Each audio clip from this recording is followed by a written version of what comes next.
صدري أو فوق دفاتر أشعاري، يختار الحب أو اللا حب فجبنا ألا تختاري. وها هي حسناء السودان اليوم تختار أحد فلذات أكبادنا وأبنائنا نقدمه لكم، ونحن أكثر الناس سعادة بهذا الفرح النبيل. لك منا كل الود والترحاب والتحنان.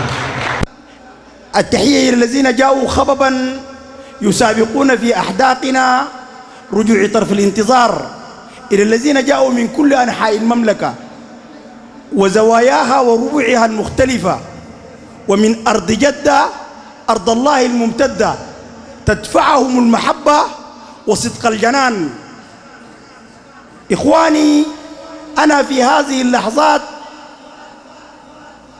تشرد مني الحروف وأبحث عن مفردة تليق بحجم هذا الصدق الوجداني الذي ألتمسه من عيونكم جميعا.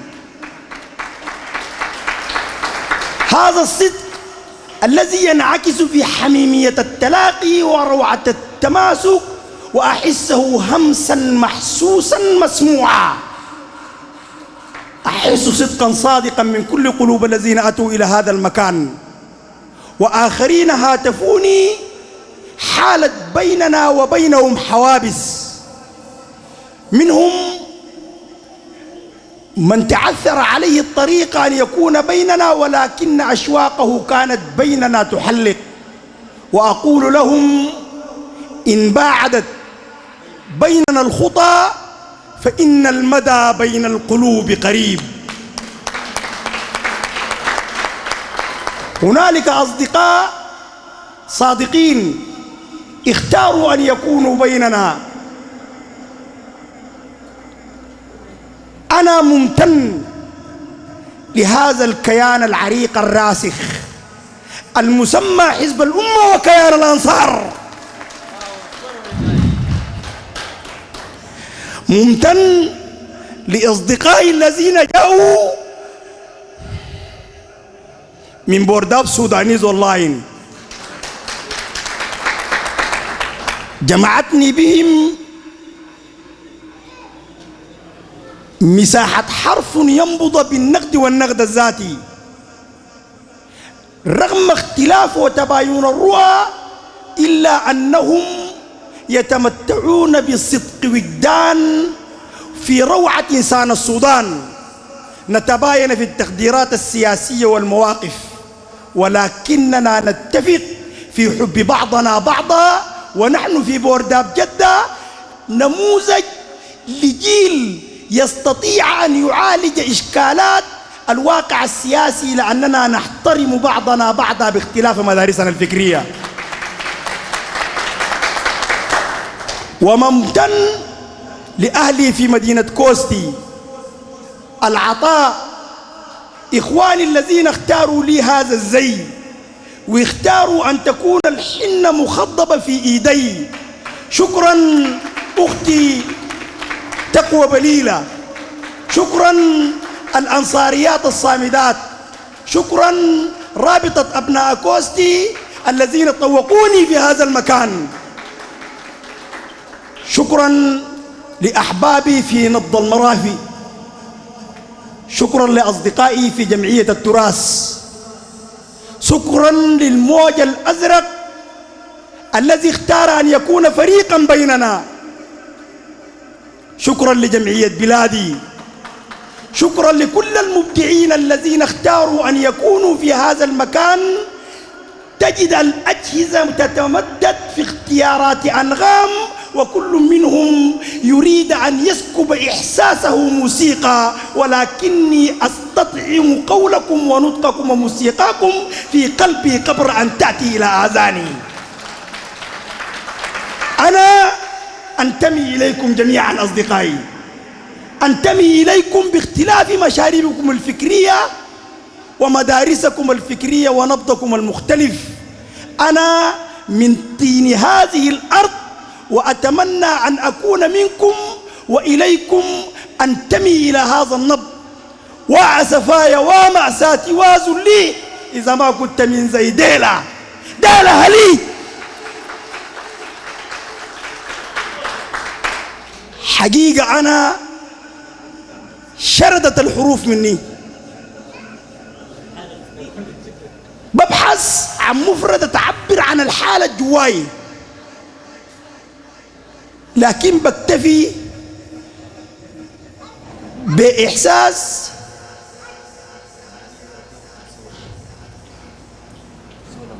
تحياتي لهمسكم المسموع حتى في الغياب. أنتم صادقين حقا، وأنا أنتمي إليكم جميعا.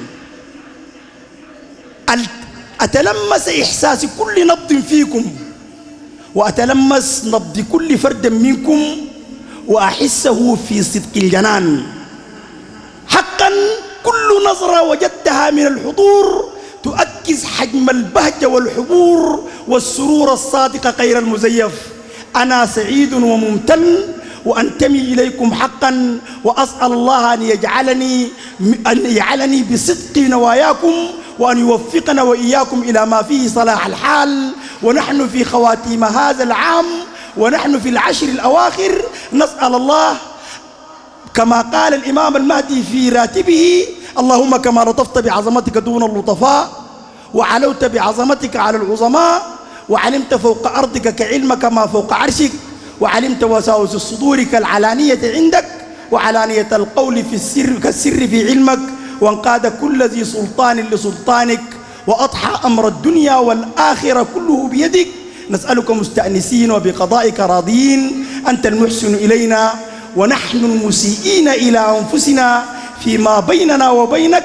تتودد إلينا بنعمك ونتبغض إليك بالمعاصي، تتودد إلينا بنعمك ونتبغض إليك بالمعاصي، تتودد إلينا بنعمك ونتبغض إليك بالمعاصي، ولكن الثقة بك حملتنا على الجراءة عليك أن نسألك ما لا نستوجبه لما قصرنا فيه لوجه الطلب إليك.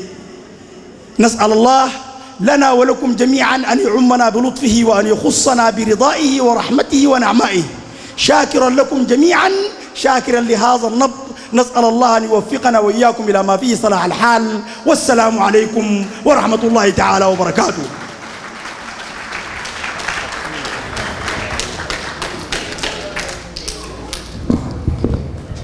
شكرا جزيلا الحبيب العريس وطني، ولك منا كل التهاني والفرح لا يتسع حيث الشروط المفردة المناسبة للمكان والزمان. جهرا أنادي باسمك المنسوج من بحر التوهج والجمال، حسبي لغائك في عيون الناس في بلدي، يشبهونك مشية أو قامة أو سمرة، ولكن لا يشبهونك في الخصال. لك منا كل الود والحب والوئام، ونتمنى لك حياة زوجية يكسوها الاخضرار والسعادة.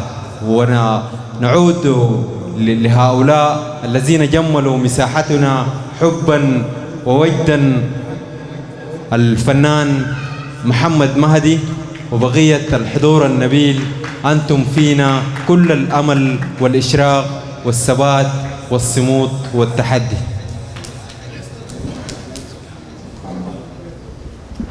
يستعد الإخوة الفنانين أن نرحب بترحيبا حارا برابطة أبناء الحلاوين بالمنطقة الغربية، ونرحب بهم.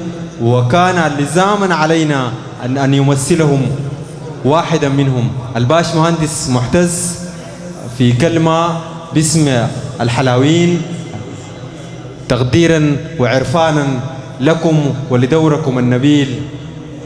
ما فينا الجبان اللي بيقول يا يمه، صاردين برك حالا نكشف الغمة. أهلا بكم جميعا. شكرا جزيلا.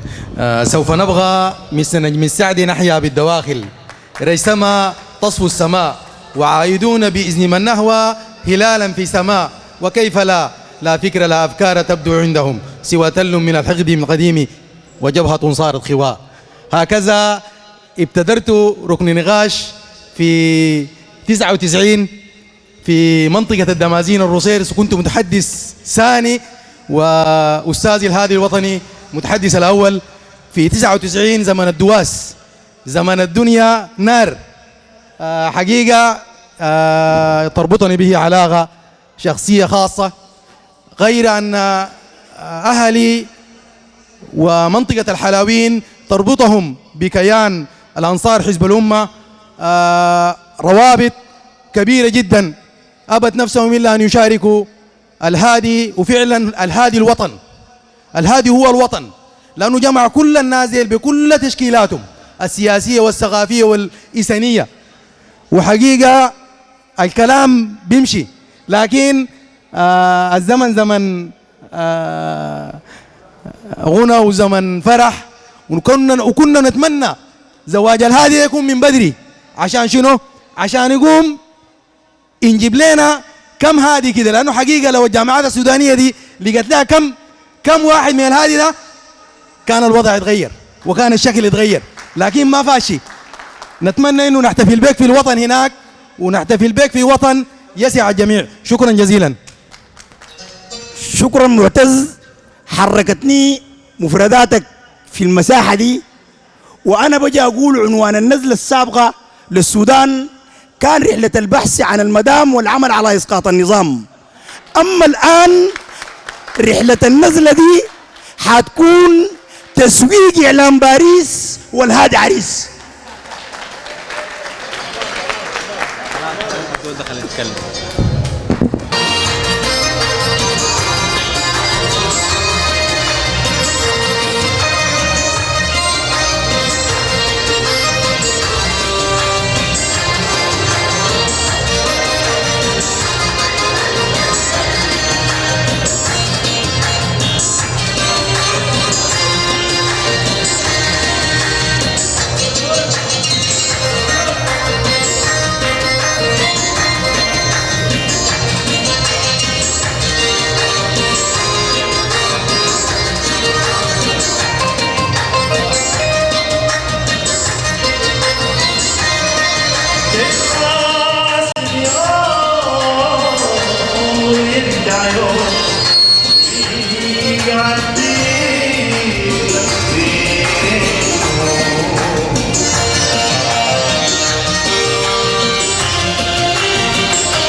كردفان مقتول هوى أنا من زمان مقتول هوى يا كردفان مقتول هوى أنا من زمان.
الهوى أنا من زمان